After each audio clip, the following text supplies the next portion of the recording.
Olá pessoal, tudo bem? Meu nome é Alexandre, sou líder do grupo de estudos da Associação Brasileira de Cristãos na Ciência em Brasília e hoje é dia. Eita, errei a data.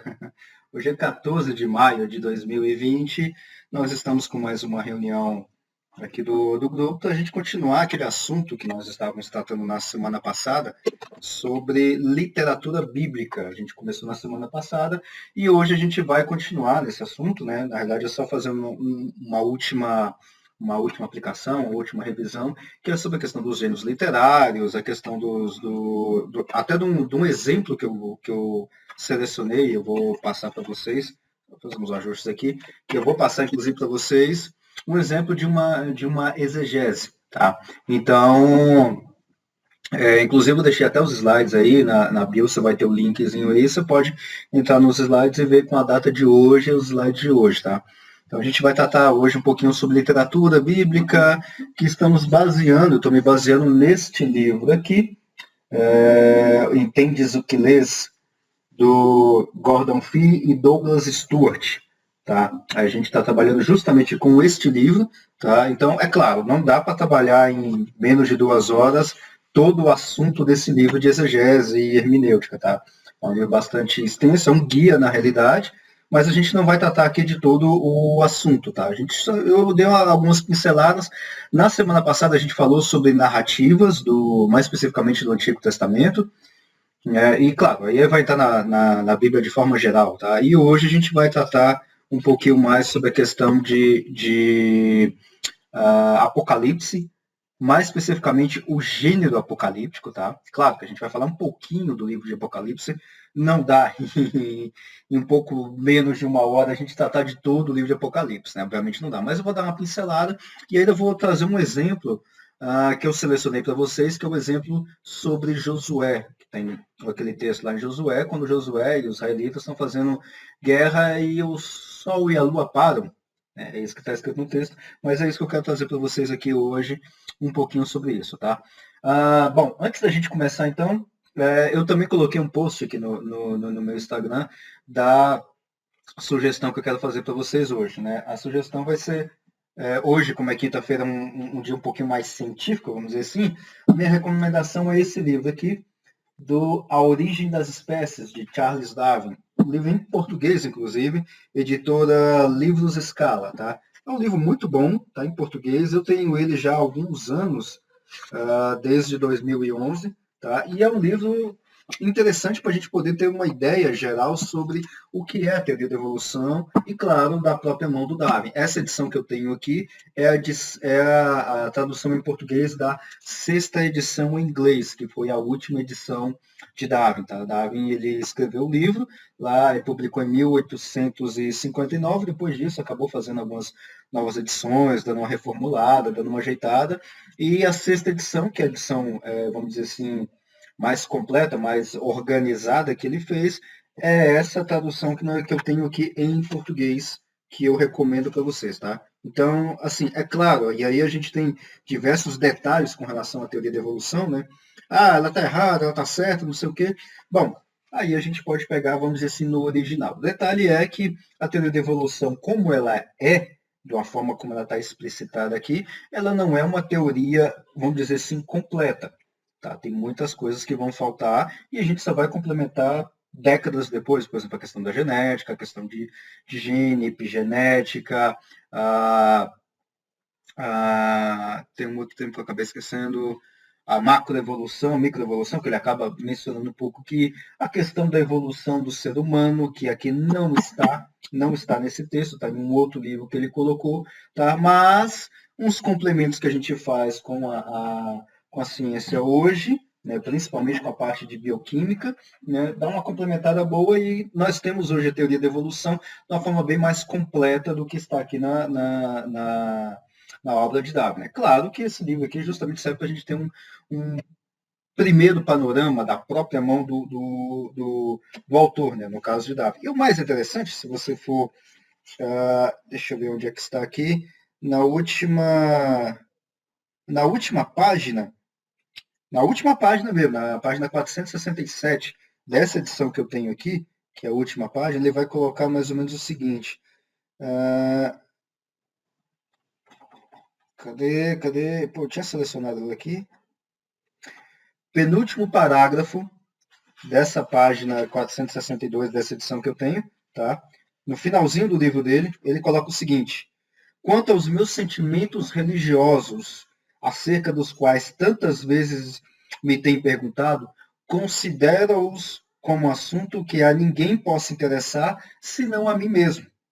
Posso adiantar, porém, que não me parece haver qualquer incompatibilidade entre a aceitação da teoria evolucionista e a crença em Deus. Não são palavras minhas, é palavra do próprio autor desse texto, que é Charles Darwin. Ele, inclusive, ele era crente, ele era fervoroso em suas convicções religiosas durante várias décadas da sua vida, e mais ao fim da sua vida ele parece que se tornou não ateu, mas um agnóstico. Tá? Então ele ficou meio receoso, principalmente depois da morte da filha dele. Tá? Ele teve um problema, vamos dizer assim, um embate pessoal muito grande. Na morte da filha dele, ele acabou mudando algumas convicções, vamos dizer assim, algumas convicções de crença em Deus. Bom, mas pelo livro vocês podem ver que ele não se tornou ateu. Ele mesmo diz que não há incompatibilidade de você acreditar em Deus e, entre aspas, acreditar na teoria evolucionista, como ele coloca aqui, né? Aqui é claro, tem um jogo de palavras aí que é culturalmente da época, tá? Então, não há problema nenhum. Se o próprio autor colocou que não há problema nenhum, bom, eu vou arrumar problema. É aquela velha ideia do conflito, né, que a gente tem e que, na final das contas, não tem nada de conflito, tá? Bom, então essa é a recomendação, Charles Darwin. Um último recado é que amanhã, sexta-feira, 15 de maio, às 19 horas, eu vou tá dando uma contribuição no grupo do Grace Apologética, tá? É um grupo de apologética que tem, eu espero não estar errando o nome, mas eu tenho quase certeza que é Maceió, Alagoas. Eu espero não estar errando o nome, tá, da cidade. Mas na minha bio aí você vai ter aí o link lá, e aí o primeiro link vai ter lá, o link para você poder participar, vai ser via Hangout e tudo mais. E lá eu vou estar falando sobre teologia natural, o ajuste fino do universo. Tá? Vai ser uma conversa muito, muito boa lá com o pessoal do Grace Apologética e o pessoal da ABC2 de lá também. Tá? Então, já esteja convidado. Eles, inclusive, me marcaram no post, eu coloquei nos stories lá também. Então, tem diversos caminhos aí que você pode acompanhar amanhã. Tá? Então, fique à vontade de participar, só ouvir ou entrar lá e mandar questão, sugestão e tudo mais. Bom, então vamos adentrar então no material que eu separei para hoje. Tem aí os slides aí na Bíblia, depois vocês podem acompanhar. Estou com o computador aqui do lado também com, a, com os slides. A ideia, então, é da gente fazer um pequeno panorama, então, com relação à exegese hermenêutica. Apenas uma revisão do que a gente viu na semana passada, e claro, bom, algumas poucas palavras que é desse livro. Aqui, Entendes o que lês? Um guia para entender a Bíblia com auxílio da exegese e da hermenêutica. Gordon Fee e Douglas Stuart, inclusive está em português, muito bom, da editora Vida Nova. Então, apenas uma revisão muito rápida. Bom, a gente tem que... Nós temos um texto bíblico em nossa mão. No meu caso aqui, eu tenho o texto bíblico, Antigo e Novo Testamento, em português. A Bíblia não foi escrita em português. E eu tenho esse texto bíblico em português no século XXI. E a Bíblia não foi escrita nem em português e nem no século XXI. E para piorar ainda mais a situação, não foi escrita nem para mim. Tá? Aliás, não foi escrita para ninguém aqui do século XXI. Tá? Então, esse é um primeiro detalhe que nós temos que ter em mente. Ou seja, o texto, quando o leitor vai ler o texto bíblico, não importa em qual momento, e quando a gente pega o texto bíblico no original, lembre-se que a Bíblia foi escrita no Antigo Testamento em hebraico arcaico ainda, um hebraico muito antigo, não é o hebraico moderno que se fala em Israel hoje em dia, por exemplo. Tá? Então é um hebraico antigo, algumas passagens escritas em outros idiomas, tá? E o Novo Testamento foi escrito em grego koiné, que não é o grego moderno de hoje em dia, tá? Então não tem nada de português lá. Então quando a gente pega o texto no original e nós vamos fazer uma tradução ou mesmo eu, não é o meu caso, mas mesmo alguma pessoa que saiba ler em hebraico antigo e grego koiné, o grego antigo, a gente está fazendo interpretação, tá? Tanto o leitor quanto a tradução. Já é uma interpretação. O texto que eu tenho em português, por exemplo, na edição ACF, que é a edição Almeida Corrigida Fiel, já é uma interpretação. Ou, se você pegar a NVI, já é uma interpretação que o pessoal que traduziu para português fez. Entendeu? Então é a primeira coisa que nós precisamos ter em mente. Tá? Segunda coisa que nós precisamos ter em mente dentro dessa revisão. Bíblia é palavra de Deus. Não contém a palavra de Deus. Esse texto que nós temos em mão não contém a palavra de Deus. Ele é a palavra de Deus. Esse livro é a palavra de Deus. Eu tô tão, como diz o outro, entre aspas, moderno, que não tem nenhuma Bíblia aqui em mãos. Tá tudo no computador, no celular. Mas é a palavra de Deus, tá? Mesmo assim, é a palavra de Deus. Então, composição do texto, como a gente viu na semana passada, temos diversos gêneros e tipos literários dentro da Bíblia, do Antigo e do Novo Testamento. Nós temos narrativas de diversos tipos, não só um tipo de narrativa. Temos genealogia. Nós não temos esse gênero literário em português, por exemplo. A gente não tem um gênero literário chamado genealogia. Pois é, na Bíblia tem crônicas, leis. As leis que nós temos hoje em dia, por exemplo, Constituição e outros tipos de leis, é bem diferente da intenção de leis. Se você, por exemplo, pegar a Torá, aqueles 5 primeiros livros da Bíblia, né? Gênesis, Êxodo, Levítico, Números e Deuteronômio. É bastante diferente do tipo de literatura que é leis que está lá, da nossa Constituição, por exemplo, de 1988. É bem diferente, tá? Mas leis também é um tipo literário. Nós temos poesias, provérbios, oráculos proféticos. Nós não temos isso em português. Enigmas, por exemplo, o caso de Sansão. Lá em Sansão nós temos um enigma lá também. É um tipo de gênero também. É um tipo literário. Drama, esboço biográfico, parábola, carta, sermão e apocalipses. Com S, são vários apocalipses. Não o livro do Apocalipse em si, que também é um apocalipse, mas você tem tipos literários feito do tipo literário de apocalipse, coisa que a gente não tem em português. E hoje eu vou justamente focar um pouquinho nesse ponto do gênero, do tipo literário apocalipse. Claro que eu vou falar um pouquinho também do livro de Apocalipse, mas nós temos Apocalipse, por exemplo, ali no livro de Daniel, talvez, Mateus, naqueles manuscritos do Mar Morto, que a gente acabou descobrindo aí em 1947 para cá, e ainda está se descobrindo ainda mais algumas coisas lá, nós temos bastante gênero apocalíptico, tipo de literatura apocalíptica, ali naquela população ali que vivia ali perto do Mar Morto, a comunidade de Qumran, tá? Vivia ali nas cavernas e tudo mais. Então a gente tem tipo apocalíptico bastante ali no meio daqueles escritos que a gente acabou achando. Bom, e uma outra coisa que a gente precisa ter em mente nessa revisão que eu estou fazendo, o que é interpretação? Interpretação é o conjunto de duas coisas. Primeira delas, exegese. Segunda delas, hermenêutica. Exegese, hermenêutica é diferente entre si e interpretação bíblica é a soma dessas duas coisas.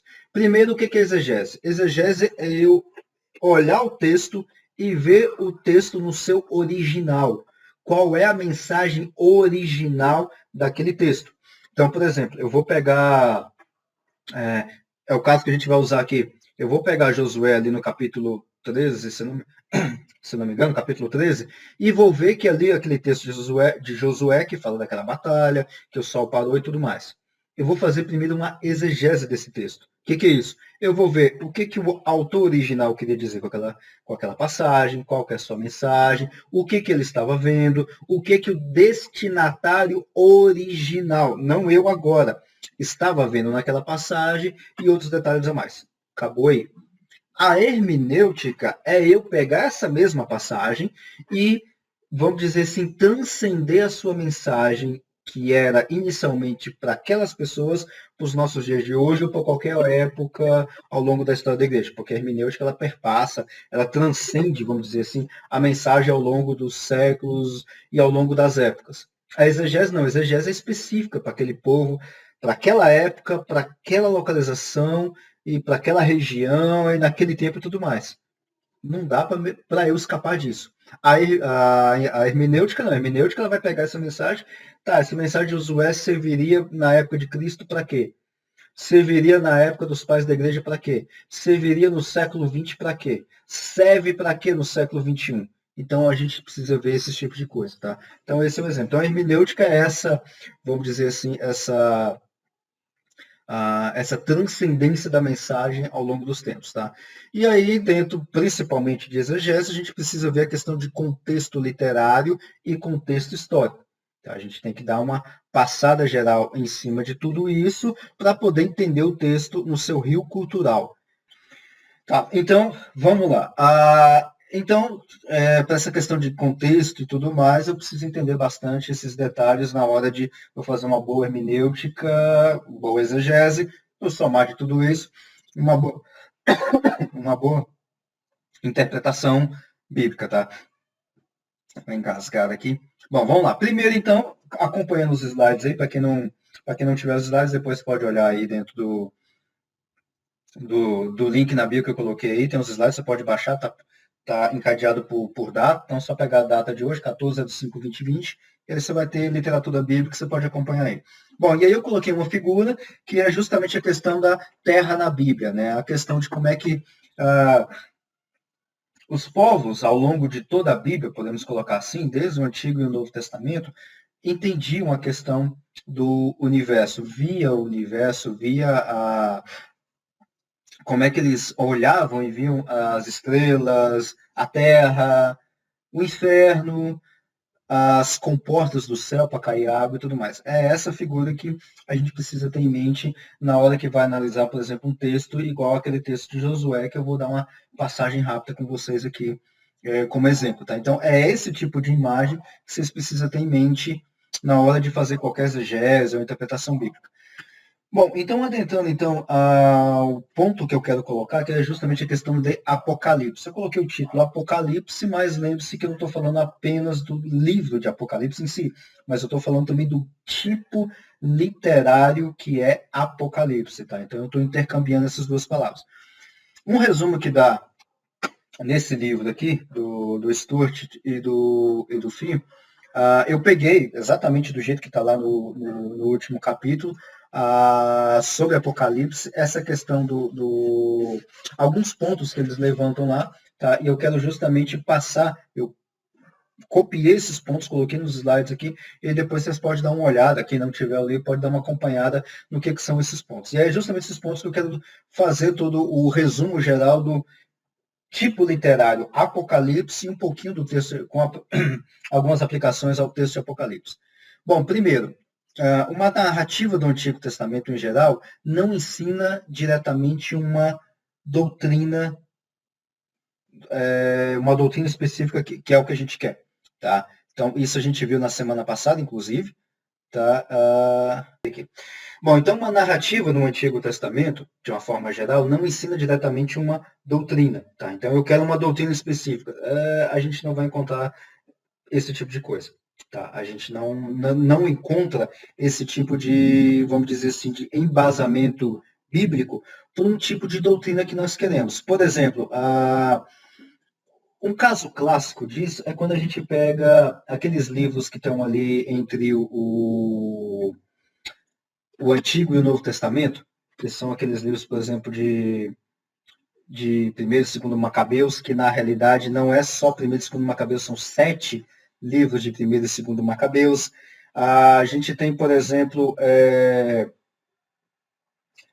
outros tipos de livro que são um acréscimo que tem no livro de Daniel e tudo mais. Esses tipos de livro, eu não sei se vocês já leram, por exemplo, o Primeiro e Segundo Macabeus, lá dá uma certa ideia, vamos colocar assim, de algumas doutrinas meio esquisitas. Por exemplo, a questão de você fazer um cerimonial com os mortos, vamos colocar assim, e nesse cerimonial você colocar a encomendação da alma e tudo mais. É um tipo de passagem que só tem ali em Macabeus, a gente não encontra em nenhuma outra narrativa no Antigo Testamento. Então, a gente se espelhar ou se basear apenas num determinado livro é um pouco problemático. Inclusive, esses livros que são acréscimos, que a gente tem, são livros a mais que nós temos, eles são, vamos dizer assim, eles não são justamente canônicos ou eles são deuterocanônicos, justamente entre diversos pontos, essa questão que a gente não encontra embasamento bíblico ou embasamento na questão da narrativa para uma determinada doutrina. Tá? Então, a gente não faz isso. Tá? E essa questão da narrativa em si, da gente não encontrar suporte em uma passagem específica, serve principalmente na questão do Apocalipse. Tá? Serve justamente para a questão do Apocalipse. Então, no Apocalipse, igual nós temos hoje em dia, agora indo para o livro de Apocalipse, nós temos hoje em dia, por exemplo, diversas linhas linhas escatológicas que a gente faz previsões como amilenismo, pré-milenismo, pós-milenismo e tudo mais, meio que querendo saber qual que é o fim de todas essas coisas, né? É um negócio complicado a gente fazer isso. Porque nós estamos pegando apenas ali num ponto ou outro muito específico e fazendo todo, às vezes até um malabarismo hermenêutico. Veja só o detalhe, hermenêutico, não exegético, hermenêutico, para poder acomodar alguma, vamos dizer assim, alguma ideia que nós queremos ter. Tá? Isso é extremamente problemático. Tá? Agora eu peguei os slides certos agora está certinho. Eu vou corrigir, a hora que terminar aqui eu já corrijo lá no Drive para vocês poderem baixar certinho. Tá? Desculpa, eu coloquei os slides errado, mas o título é o mesmo. Tá? Então, um outro ponto que nós temos que colocar dentro da questão do Apocalipse é o seguinte, exegese, e de forma geral, não só a questão de Apocalipse, mas de forma geral, sempre, 100% das vezes, vem em primeiro lugar. Sempre, sempre, sempre, sempre. Antes de fazermos uma hermenêutica, que é saber qual é a mensagem do texto bíblico para nós hoje, precisamos saber qual que é a mensagem original, do autor original, a mensagem original, o contexto original, o destinatário original. Destinatário original. A Bíblia não foi escrita para nós do século XXI. A Bíblia não foi escrita para nós termos respostas no século XXI. Por isso que nós temos tantos problemas em Gênesis, na hora de fazer exegese bíblica. Mas Deus criou as coisas em 6 dias ou foi bilhões de anos de acordo com a ciência? A gente não está fazendo exegese certa, porque nós estamos fazendo esse tipo de pergunta. A Bíblia e ciência não tem nada a ver uma coisa com a outra. Tá? Nessa questão de nós queremos ter respostas científicas dentro do texto bíblico. Está errado de começo. Já estamos fazendo a hermenêutica antes de fazer a exegese. Tá? Nós temos que fazer exegese primeiro, sempre. Segundo ponto que eu coloquei, a natureza, e agora do livro de Apocalipse, especificamente, tanto que eu coloquei até em maiúsculo, do livro de Apocalipse, qual que é a natureza desse livro? A natureza do livro de Apocalipse, ele tem 3 tipos de literatura dentro do livro de Apocalipse. Nós temos literatura do tipo carta, lembra das cartas que João escreveu às 7 igrejas e tudo mais? Pois é, lá tem carta. Lembra da parte de profecia? Novos céus e nova terra, lá no finalzinho de Apocalipse?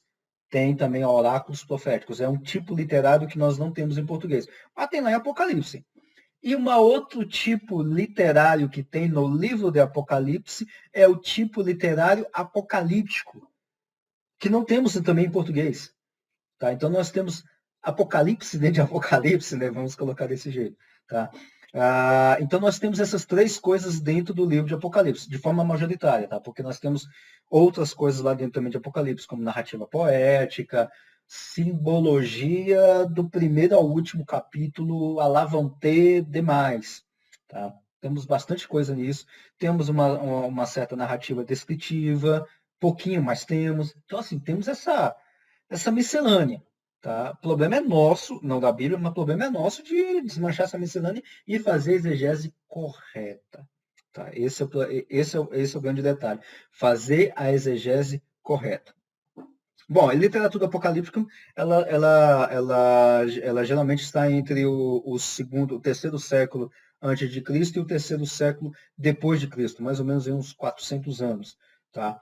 Geralmente não tem nos livros canônicos, ou seja, na nossa Bíblia do Antigo e do Novo Testamento, essa literatura apocalíptica. Tem muito pouco, né? A gente pode dar umas pinceladas ali em Daniel, em Mateus, Apocalipse, dá para a gente dar umas pinceladas, mas não é um grande estilo literário, vamos dizer assim, um tipo literário muito abundante na Bíblia.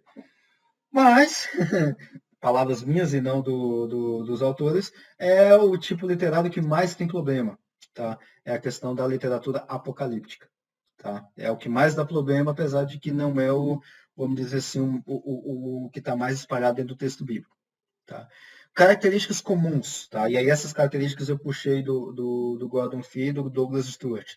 Primeiro, raiz na literatura profética do Antigo Testamento. Olha onde é que está a questão da literatura apocalíptica e do livro de Apocalipse. Lá na literatura profética do Antigo Testamento. Veja só, não é para satisfazer as nossas curiosidades modernas do século XXI. Deus levaria a história a um fim violento e radical, triunfo do bem e juízo de todo o mal. Se você pega, por exemplo, aqueles manuscritos do Mar Morto, né, a gente tem, inclusive em português, nós temos diversos manuscritos que foram transliterados, a gente tem eles em português e tudo mais. Se você pegar esses livros e ver, você vai ver justamente isso, uma coisa bem apocalíptica mesmo. Tá? Você pega ali, por exemplo, Apocalipse de Enoque, você tem uma outra Abacuque, você tem uns comentários de Abacuque, tem uns negocinhos bastante pesado ali, mas sempre com essa ideia de que Deus vai levar o fim de todas as coisas de uma forma violenta e radical, e o triunfo do bem e um juízo final do mal. Não é o juízo final que está em Apocalipse, tá? Mas é o juízo final de todo o mal. Diferente dos livros proféticos, Apocalipse são sempre obras literárias desde o início. Pega, por exemplo, os livros proféticos, onde você tem oráculos proféticos, a gente tem bastante coisa ali, vamos dizer assim, misturado com narrativas poéticas, nós temos umas narrativas descritivas, temos bastante outras coisas. Por exemplo, no livro de Isaías, livro de Jeremias e por aí vai, que são os grandes livros proféticos. Tá? Nem sempre todo livro profético é todo de oráculo profético. Apocalipse não. O gênero apocalipse, o tipo literário apocalipse, ele é tipo literário desde o início até o fim. E o livro de Apocalipse, ele é apocalipse do início ao fim. Tá? Com mais outras inserções e outros tipos literários, mas ele é completo. Ele não abre possibilidade. Então, por exemplo, você pega no caso do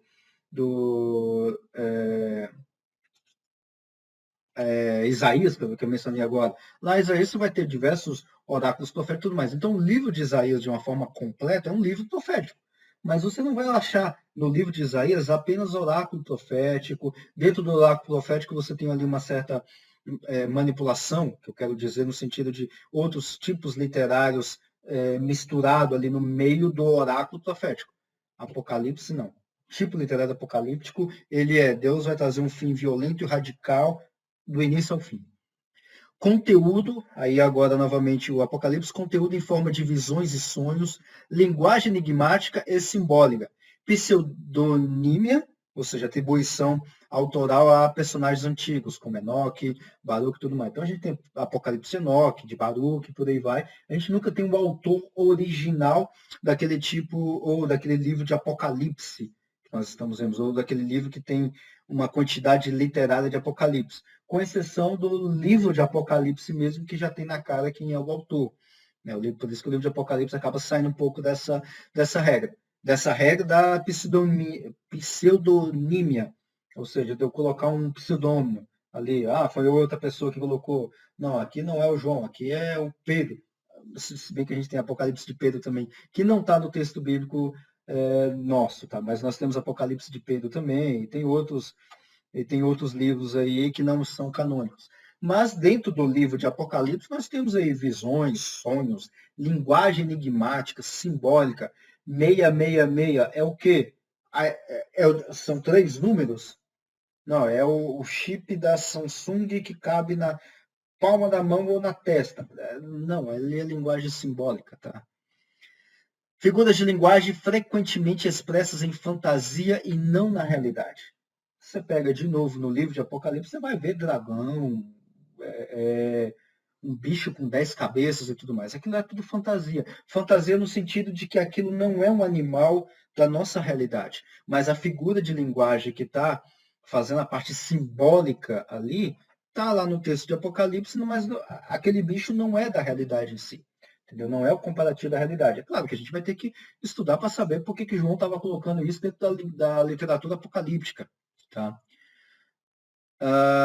Bom, então, de uma forma geral, essas são as características da questão do apocalipse de forma geral. A gente precisa ter todas essas ideias e talvez uma coisa mais complicada aqui dentro de Apocalipse seja a questão da linguagem enigmática e simbólica, tá? É o mais complicado a gente fazer, porque a gente pega aquilo lá 666, aí a gente tem um governo de 10 cabeças, e aí a gente começa a fazer um monte de conta para marcar a volta de Cristo, as duas testemunhas, os profetas e a lei.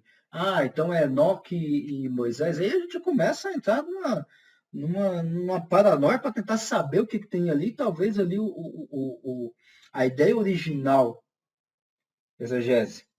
Olha a exegese.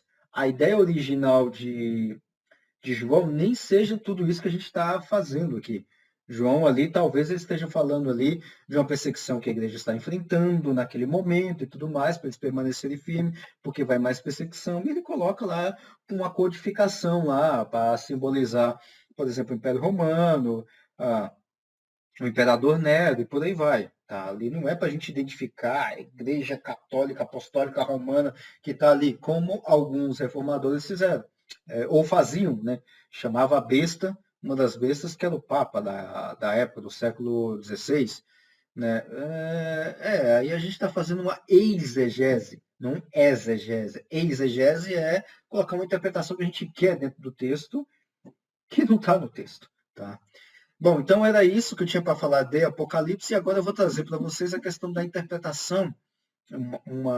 Na realidade, foi um estudo que eu fiz, que eu apresentei aqui na escola dominical, aqui na igreja, tá? E nos slides que estão errados aí, por exemplo, tem essa segunda parte aí, tá? Então, foi um estudo que eu trouxe aqui na igreja, tá? Foi uma exegese que eu tentei fazer, eu não achei nenhum comentário que tinha com relação a isso, mas eu coloquei, vou apresentar, inclusive, alguns problemas e tudo mais.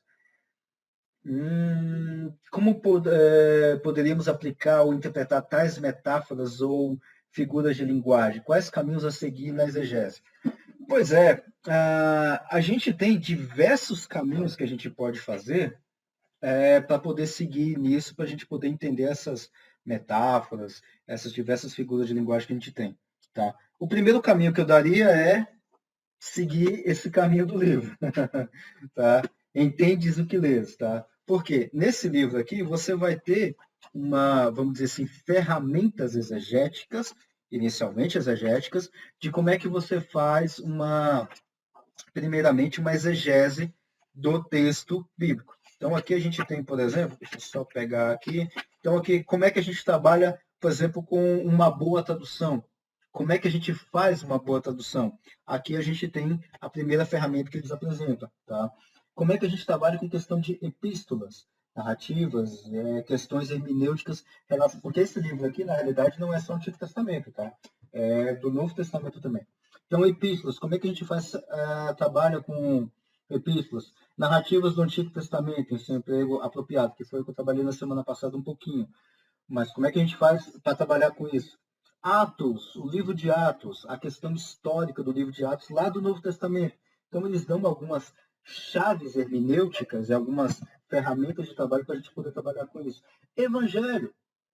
Detalhe que eu não tinha, acho que eu não mencionei, evangelho, apesar de ter evangelhos na nossa Bíblia, é um gênero literário também. Mas como é que a gente trabalha com o evangelho? Aqui, nesse livro, vai ter algumas ferramentas de como é que a gente trabalha com evangelhos. E aí, detalhe, a gente tem a questão do evangelho em si, a natureza deles, como é que é a natureza deles, como é que é o comportamento deles, ou seja, o contexto histórico, dos evangelhos, aí no caso dos 4 evangelhos que nós temos, a questão do contexto histórico do evangelista, de Cristo, contexto literário, a questão das parábolas, que a gente precisa entender, e a gente precisa entender a história de uma forma, a perícope. O que é perícope? Aquele pedacinho de texto ali dentro do seu próprio texto, no seu contexto onde é que está o livro, e no contexto de evangelho em si. Tá? Coisa que a gente não tem em português, por exemplo, a questão de evangelho. Ensinos imperativos, as narrativas, dentro de evangelho ainda, tá? Ainda não saiu o evangelho. O eschaton, eu não dou conta de falar o grego aqui, mas é eschaton. Tá? O eschaton a gente tem, ou seja, um pouquinho de literatura apocalíptica dentro do gênero, ou dentro dos evangelhos. E aqui também traz algumas chaves hermenêuticas para a gente poder entender os evangelhos. Parábolas. A gente tem bastante a questão de parábolas. As leis, como eu tinha mencionado aqui, nós temos aqui algumas ferramentas para a gente poder entender as leis. Profecias do Antigo Testamento e do Novo Testamento. Livro de Salmos. Livro de Salmos, é só música, é só poesia. Não mesmo. Livro de Salmos tem uma riqueza assim fenomenal, fora do comum. Pega, por exemplo, no Bibotalk, podcast, BTcast, da semana passada, eles fizeram uma série, a BT Week, onde eles pegaram, se não me engano, acho que foram 5 salmos. Eles passaram ali quase 1 hora em cada um dos 5 salmos. Tinha tanta coisa ali, por exemplo, no Salmo 46, tinha tanta coisa que nem eu sabia. Falei, puxa, caramba, esses caras tiraram isso da onde? Pois é, do livro de Salmos. Que é só uma musiquinha, poesia? Não, tem bastante coisa. Texto de sabedoria, né, os livros sapiensais, Esther, Jó, Lamentações, Provérbios, o livro de Salmos também tem um pouco de sabedoria lá também, e Apocalipse, que foi esse que a gente viu. Tá? Então, assim, de sugestão, eu sugeriria, por exemplo, esse livro, que seria um primeiro caminho para poder entender essas ideias, ou esses caminhos da gente poder acompanhar. Uma segunda alternativa, se você não tem, por exemplo, esse livro, eu não tenho acesso a nenhum... eu não tenho livro nenhum de hermenêutica e exegese na minha Bíblia. O que eu faço? Uma primeira sugestão que você pode encontrar ou na internet, ou você pode até ter isso em casa, é livros de português, português mesmo, português do Brasil mesmo, e estudar aquela parte lá de literatura, de gêneros literários e tudo mais.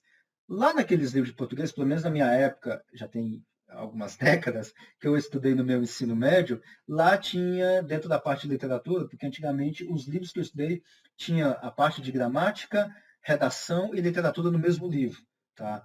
Então, se você tiver algum livro desse, ou na biblioteca da cidade e tudo mais, que é o que você pode ter acesso, é um primeiro caminho. Tá? Na realidade, eu comecei com exegese bíblica pelo português. Tá? Eu era apaixonado, sempre gostei. Na minha 7ª, 8ª série, umas décadas atrás, aí do atual ensino fundamental, eu aprendi hipérbole, metonímia. Isso está cheio. Hipérbole, você vai achar muita hipérbole, principalmente entre Gênesis no capítulo 1 e no capítulo 11. Gênesis de 1 a 11, você tem o gênero literário hipérbole assim, demais. Demais mesmo. Tem muita coisa que tem ali, por exemplo, como hipérbole. Metonímia também, a gente tem bastante.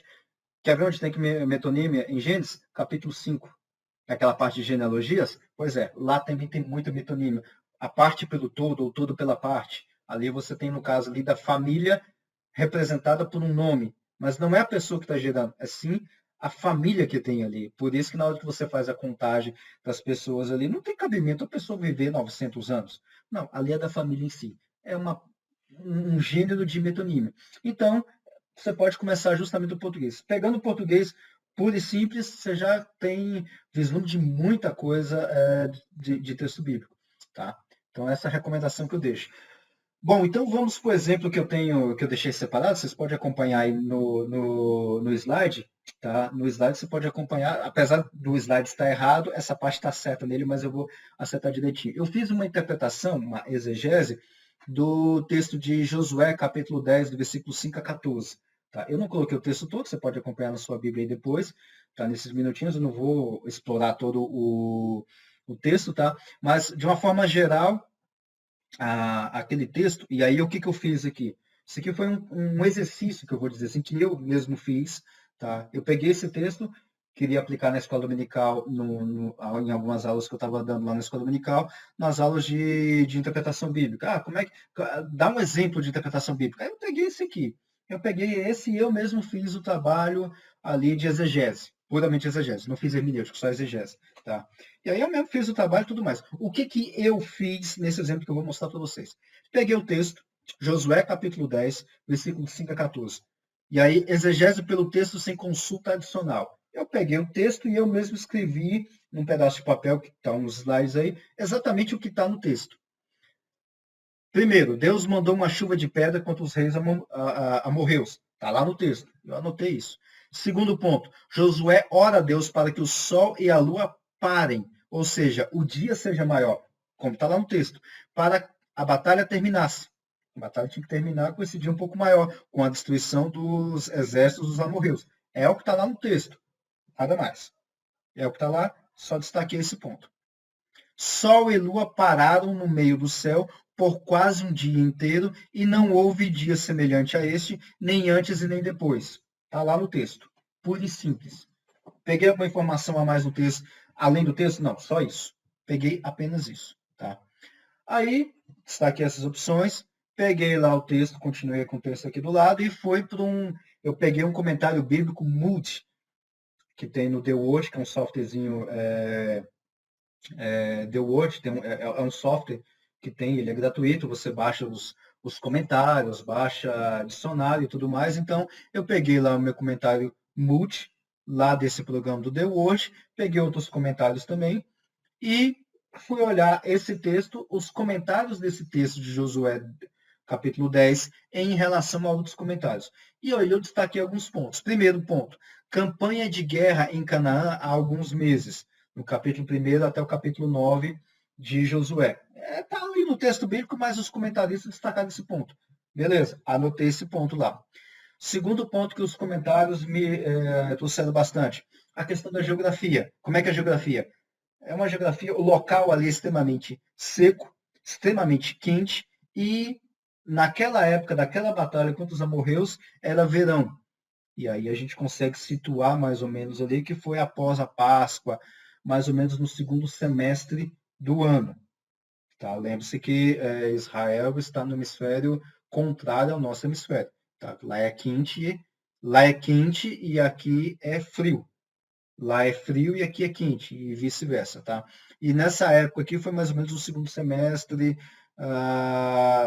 vamos dizer assim, no início do segundo semestre, talvez, no início do segundo semestre, que na época do verão lá, tá? Ou seja, no final do nosso inverno aqui, talvez, tá? Mas não dá para datar o dia exato pelos comentários, eu estou na parte dos comentários. Um outro destaque dos comentários que eu peguei é evento catastrófico natural é igual a ação de Deus, como a chuva de pedras que está no livro, lá no texto de Josué. Isso os comentários colocaram. Olha, todo evento catastrófico ele é um evento natural. Na realidade, tanto os comentaristas como diversos outros, como eu sempre venho comentando aqui, lá nas nossas conversas sobre o ajuste fino do universo, teologia natural, teologia científica e tudo mais, sempre veio destacando isso, que tanto os israelitas quanto as outras pessoas daquela época sempre viam as ações catastróficas ou não, como que para nós são eventos naturais, como sendo a ação de Deus. Chuva de pedras, por exemplo. E aí tem até um outro texto que eu deixei destacado, e depois você pode dar uma conferida, 1 Samuel, capítulo 12, versículo 17. Tá? Tem um outro texto que para nós é um evento natural, mas as pessoas colocavam como um evento ou como uma ação de Deus. E aí, dentro dos comentários, eu também encontrei uma palavra em hebraica. Eu não sei falar hebraico, tá? O transliterado do jeito que está aí, que é dom, que vem da raiz DM. Essa palavra, lá no grego não, hebraico, no hebraico. Josué foi escrito em hebraico, não em grego. No hebraico, essa palavra dom, que vem da raiz DM, foi traduzida para o português, lá no verso 2, como detente. Detente, ou seja, pare por aí. Só que essa palavra no original hebraico tem um sentido de ficar quieto, silencioso. E essa palavra, traduzida no caso para o português, ela tem essa ideia de ficar quietinho, silencioso, tá? E a raiz dessa palavra, dom, a raiz DM, ela nos escritos cuneiformes astronômicos da Babilônia tem um sentido de escurecer. Resumindo a história, eu tenho a palavra deter-se, detente-te, lá no verso 12 de Josué, capítulo 10. Está escrito detente-te em português. Beleza. Essa palavra deter, lá no original hebraico, significa o quê? Qual é o significado dela no original hebraico? Ficar quieto, silencioso. Beleza. Qual que é a raiz dessa palavra lá no hebraico? DM. Tá. Essa expressão DM, essa raiz DM, em outros escritos, qual é a tradução que tem? Ou seja, porque o hebraico você pode ter a mesma raiz que deu para o hebraico, pode ter dado para outras palavras. E aí, quando a gente vai, por exemplo, nos cuneiformes astronômicos da Babilônia, lá na Babilônia a gente tem essa mesma raiz, e lá no cuneiforme da Babilônia, essa raiz DM, que traduzida em português da palavra dom, que é deter-se, ficar quieto, silencioso, lá na Babilônia tem o sentido de escurecer. Guardei essas informações aí, tudo mais, beleza? Então, o que eu tenho mais agora? Sentei e eu falei, tá, eu preciso agora ver um pouco mais sobre isso. Eu já tenho mais ou menos qual foi a época, segundo semestre do ano, depois da Páscoa. A palavra que está de deter-se está no sentido, lá no original, não em português, mas lá no original está no sentido de escurecer, de ficar quieto e, vamos dizer assim, de ficar silencioso, no sentido assim de parar a sua função, fica quietinho aí, mais ou menos essa ideia. O que eu pensei? Bom, Sol e Lua não pararam o seu movimento, porque nem o texto bíblico quer dizer isso. O texto bíblico não quer dizer parar o movimento, deter o movimento. Então, pelo texto bíblico, Terra e Lua não pararam o seu movimento. Isso é o que está no texto bíblico. Bom, então não parou. Tá tendo a guerra, mas se deteve, ficou quieto, silencioso, escureceu. Pera, escureceu durante o dia? Vamos lá. Durante o dia, o que pode escurecer o sol? E com lua no meio. Nuvens? Não chega a escurecer, porque o local é seco, muito seco. Não choveu ali, não teve chuva de água, vamos dizer assim. Lá nos cuneiformes babilônicos está dizendo, astronômico está dizendo no sentido de escurecer. Qual é o fenômeno físico que tem sol, que tem a lua, que está durante o dia e que escurece? Que nós conhecemos bem. E que quando acontece isso, não é todo dia, não é todo ano que acontece isso. Igual no texto está falando, antes desse dia não houve igual, e depois disso não houve igual. Ou seja, no cara que está escrevendo aquele texto ali, ele só viu aquele dia daquele jeito. Ele nunca viu isso antes e não viu depois, quando ele estava ali fechando ali o texto. Ele não viu isso depois. O que é que pode ser isso? Com todas as informações? Eclipse solar. É o que pode ser, eclipse solar. Beleza. O que eu fiz?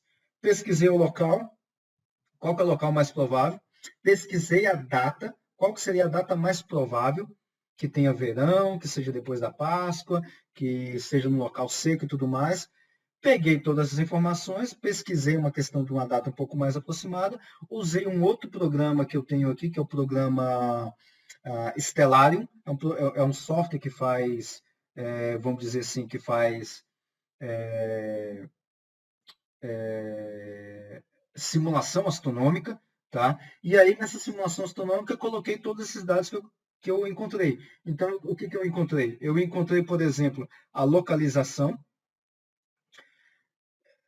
Setei aqui mais ou menos a localização. Achei a data, mais ou menos aproximada, coloquei no programa. coloquei a data e tudo mais, então eu achei uma data mais ou menos aproximada, o local e tudo. Aí eu fui no site da NASA, pesquisei dentro do site da NASA quais são os eclipses que aconteceu mais ou menos nesse período que eu achei. O período que eu achei mais ou menos foi no século XV, 1405.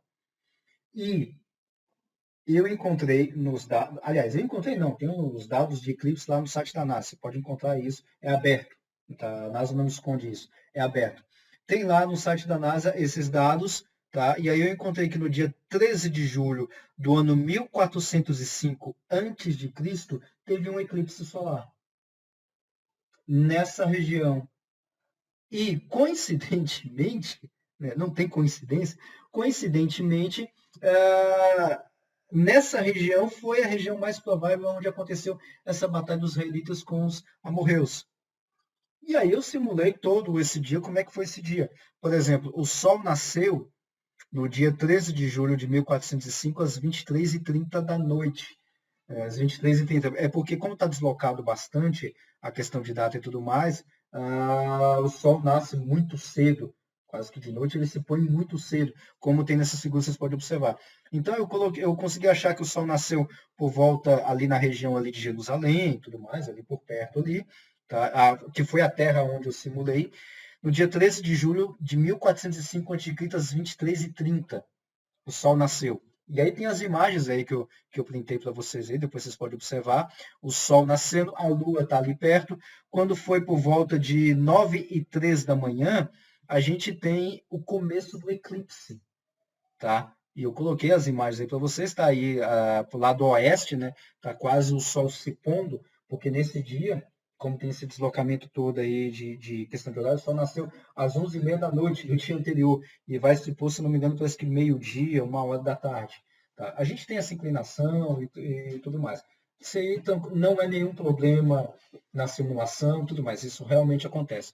Por volta de 9h03 da manhã, do dia 14 de julho, né, ou seja, no dia seguinte, de 1405 a.C., tem o eclipse ali, que começa, é o início do eclipse. Então eu mostro numa figura para vocês o Sol e a Lua quase entrando, e aí numa outra imagem, a Lua já quase que adentrando ao Sol. E aí começa um eclipse às 9h03 da manhã. Claro, tudo horário aproximado, tá? Porque no dia 14 de julho de 1405 teve um eclipse ali, naquela região. É os dados oficiais que eu puxei da NASA. Então, eu só peguei esses dados, fiz a simulação estelar, que também vai aparecer um eclipse, e aí eu vi que hora que o Sol nasceu, que hora que o Sol se pôs. Não tem no site da NASA, mas tem no estelar, que dá para fazer essa simulação tranquilamente. E aí eu vejo o movimento do eclipse ao longo desse dia. Então, às 9h03 começa o eclipse, tá? Do dia 14 de julho de 1405. Aí você tem aí às 10h18 desse mesmo dia um eclipse praticamente total. Né? Não dá um eclipse total, pelos dados da NASA ali, não dá um eclipse total. A sombra não passa total, mas aqui na simulação dá quase que total. Tá? Ele não é bem um eclipse total, mas é um eclipse onde escurece bastante. Opa, escurece? Então, é a raiz da palavra DT no original. O DM é escurecer. Olha que legal. E aí, por volta das 11 horas da manhã, está mais ou menos próximo do fim do eclipse solar, tá? Eu mostro aí nessas imagens, aí vocês podem acompanhar essas imagens, do dia 14 de julho de 1405. Por volta das 13h30, a gente tem o sol se pondo, tá? O pôr do sol e praticamente já o pôr do sol, e aí já está praticamente no fim do eclipse, já acabou completamente o eclipse, tá? Bom, o que eu quero dizer com tudo isso? Qual é a minha exegese? Aliás, qual o caminho todo que eu fiz? Aqui eu já coloco a bibliografia. Mas o que eu, Alexandre, fiz? Eu não encontrei esse material que eu estou falando para vocês em lugar nenhum. Pode ser que tudo isso que eu falei para vocês não faz o menor sentido, mas é o que melhor me explica o que foi aquele fenômeno que aconteceu em Josué capítulo 10. Tá? Tem diversas explicações, mas com certeza não foi Sol e a Lua parar o seu movimento, isso não existe. Sol e a Lua não estão rotacionando na Terra. A Terra também não parou o seu movimento, tá? Então, a rotação da Terra, a Terra parou o movimento. Não. A Terra não para o movimento também. Tá? Não parou o movimento. Ah, mas eu vi na internet que teve um cientista da NASA que disse que está faltando um dia. Isso aí é fake news. Isso não existe. Não tem lugar nenhum nisso. Não tem simulação nenhuma que vai dizer que está faltando um dia e tudo mais. Não, aquilo lá não existe. Tá? Então, não foi a Terra que parou, não foi o Sol e a Lua que pararam, nada disso. Qual que é a exegese que eu estou fazendo aqui? Baseado nessa data, baseado num eclipse solar que eu tirei dos dados lá da NASA, baseado na origem da palavra deter-se no original hebraico e comparando com a raiz lá nos cuneiformes babilônicos, que tem lá com astronomia e tudo mais, a exegese que eu faço é a seguinte, que Alexandre, não tirei isso de lugar nenhum. Eu não sei se tem algum comentário que faça isso, eu não encontrei nenhum, talvez tenha, mas eu não encontrei nenhum. Qual que é a exegese final disso? No dia da batalha de Israel contra os amorreus, aconteceu um eclipse solar, e esse eclipse diminuiu um pouco ali a luminosidade, deu um certo, entre aspas, refresco ali para os israelitas para poderem continuar na batalha, por isso que até que o negócio é um pouco mais prolongado, que eles tiveram um pouco mais de força e resistência. O Sol e a Lua pararam ou se deteram em relação à questão da sua função. Ou seja, qual que é a função do Sol e da Lua? É de mandar calor, é de esquentar. Pelo original da palavra DM, a gente vê que eles não fizeram essa função, escureceram. Eles acabaram se escurecendo, tá? Pela raiz que nós temos. Então, DT ali é no sentido de escurecer, tá? Então, a única forma de escurecer ali é com eclipse solar. Então, o que aconteceu aí nessa batalha foi um eclipse solar que durou boa parte do dia. Veja que o dia começou às 11h30 da noite. E o eclipse, e aí já começa, digamos assim, logo no início a batalha. Pô, os caras estão desde meia-noite, passado 9 horas brigando. Precisa dar uma prolongada mais nesse dia, dar uma refrescada e tudo mais, naquele clima seco de verão. Não tem água, não tem nada, então o refresco vem pelo eclipse solar, que dá uma amenizada no sol, dá uma escurecida, alivia um pouco ali os raios, escurece, o pessoal tem um pouco mais de fôlego e pancada no meio da guerra, vamos guerrear, e aí acontece o que aconteceu, que tem tudo no relato bíblico. A interpretação que eu faço desse texto, a exegese que eu faço desse texto, é uma exegese do tipo, foi um eclipse solar que aconteceu ali. Claro, óbvio que eu posso mudar de ideia se eu achar qualquer outra detalhe a mais ou evidência a mais. Não tem problema nenhum. O que eu sei com certeza é que não foi a Terra e a Lua que pararam, ou que a Terra, a Lua ou o Sol pararam, seja lá qual for a ordem, o universo parou, a galáxia parou, o sistema solar parou. Não, não foi. Não foi, não foi. O mais provável, que é o que eu estou achando, que foi um eclipse solar. Tá? Bom, nosso tempo está acabando aqui, daqui a pouco a live vai acabar caindo. Tá? Então, era essa a recomendação que eu tinha, o exemplo que eu queria deixar de aplicação para vocês. Tanto que lá no livro de Josué vai ter lá mais detalhes que você vai achar no livro das guerras. Esse livro das guerras foi perdido, a gente não tem informação dele, a gente não tem o manuscrito dele para a gente poder pegar mais informação. E lembrando que o livro de Josué não está passando informação astronômica para a gente, tá? Eu tenho 20 segundos para terminar. Bom, era isso que eu tinha preparado para vocês. Amanhã a gente vai ter Teologia Natural. Tem um link na bio aí, depois vocês podem acompanhar. Semana que vem nós voltamos com Criacionismo da Terra Jovem na quinta-feira e na terça-feira o Ajuste Fino do Universo. Muito obrigado para vocês que estão assistindo, que assistiram online e para você que está assistindo isso no YouTube. Amanhã vai estar o vídeo no YouTube, tá? Muito obrigado e até mais.